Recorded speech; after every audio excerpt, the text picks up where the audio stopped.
এই ছানার পানি পড়ছে, গন্ধ দুর্গন্ধ আসতেছে এবং এই উপাদান দিয়ে কিন্তু তারা সকল মিষ্টি বানায়। এরকম ভায়োলেশন করতেছে। এটা তো বেশ অনেকদিন ধরে, এটা বোঝা যাচ্ছে একদিনের কোনো ঘটনা না। তারপর এখানে রেখেছে, দ্যাটস দ্য ভায়োলেশন। আর এটা ঝুঁকি তৈরি করছে। ইউনিট আছে, মিষ্টি ইউনিট আছে, বেকারি ইউনিট আছে, বিস্কিট ইউনিট আছে। তো আমরা মিষ্টি ইউনিটে প্রথমে অভিযানকালে দেখতে পাই যে এটি মাওয়া যেটি আছে সেটি খুব ময়লা ড্রেনের পাশে সেটি উৎপাদন করে সংরক্ষণ করা হচ্ছে। একদম এই যে তার যে এখানে ছানার পানি টানি থাকে, ড্রেন পানি পচে, এই ছানার পানি পচে গন্ধ দুর্গন্ধ আসতেছে এবং তার পাশে যে মাওয়া রেখে দিচ্ছে এই যে এইভাবে সর্বোচ্চটাই হয়েছে এবং এই উপাদান দিয়ে কিন্তু তারা সকল মিষ্টি বানায়। এরকম ভায়োলেশন করতেছে। একই সাথে মিষ্টি, উৎপাদিত মিষ্টি যা আছে সেটি খুবই স্যাঁতসেঁতে নোংরা ফাঙ্গাসযুক্ত পরিবেশে রাখা হচ্ছে। এটা তো বেশ অনেকদিন ধরে, এটা বোঝা যাচ্ছে একদিনের কোনো ঘটনা না। তারপর এখানে রেখেছে, দ্যাটস দ্য ভায়োলেশন। আর এটা ঝুঁকি তৈরি করছে। এটা ঝুঁকি মাপে গিয়ে আপনারা মাপেন নাকি ওয়ার্কাররা মাপেন? না আমাদের এখান থেকে মাপতে হবে। থেকে 6 লক্ষ টাকা অর্থদণ্ড করতে পারে, মিনিমাম 3 লক্ষ টাকা অর্থদণ্ড। এই সংশোধন করবেন, এই স্বীকারোক্তির ভিত্তিতে দোষী সাব্যস্ত করে আপনাকে 6 লক্ষ টাকা অর্থদণ্ড প্রাপ্তি হচ্ছে। একই সাথে মাওয়াগুলা আরও পরিবেশে ওই ড্রেনে যে ময়লা দুর্গন্ধ, পচা দুর্গন্ধ ড্রেনের পাশে রাখছে যেটি স্বাস্থ্য ঝুঁকি তৈরি করছে।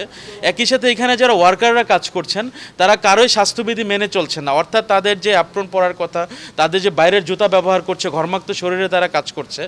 এই পরিবেশে অস্বাস্থ্যকর নোংরা পরিবেশে খাবার উৎপাদন এবং সংরক্ষণ এটির দায়ে এটি নিরাপত্তা খাদ্য আইন 2013-এর 33 ধারায় তাকে দোষী সাব্যস্ত করে এই প্রতিষ্ঠানের এমডি এবং তার যে জিএম অপারেশনসকে যথাক্রমে 6 লক্ষ টাকা এবং 3 লক্ষ টাকা জরিমানা প্রদান করা হয়েছে, অর্থাৎ মোট 9 লক্ষ টাকা অর্থদণ্ড প্রদান করা হয়েছে এবং জরিমানা অনাদায়ে তাদেরকে এমডি এবং জিএম অপারেশনকে যথাক্রমে 3 মাস এবং 1.5 মাসের বিনাশ্রম কারাদণ্ড প্রদান করা হয়েছে।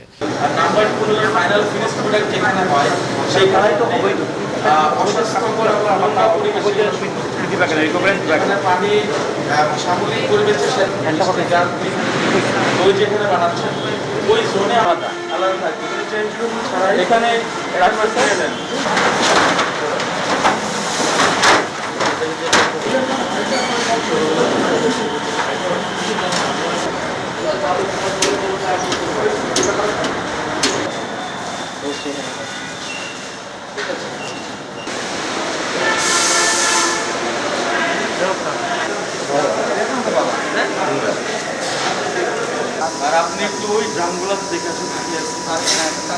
নিশ্চিত করার লক্ষ্যে র্যাব 9 কাজ করছে পুরো সিলেট জুড়ে। আমাদের প্রতিনিয়তই সিলেটের কোনো অংশে আমরা আমাদের অভিযান অব্যাহত রেখেছি। ইনশাআল্লাহ ভবিষ্যতে আমাদের অভিযান অব্যাহত থাকে যাতে সিলেটের মানুষ নিরাপদ খাদ্য এনজয় করতে পারে। জি কি তাই না আসলে তো আমরা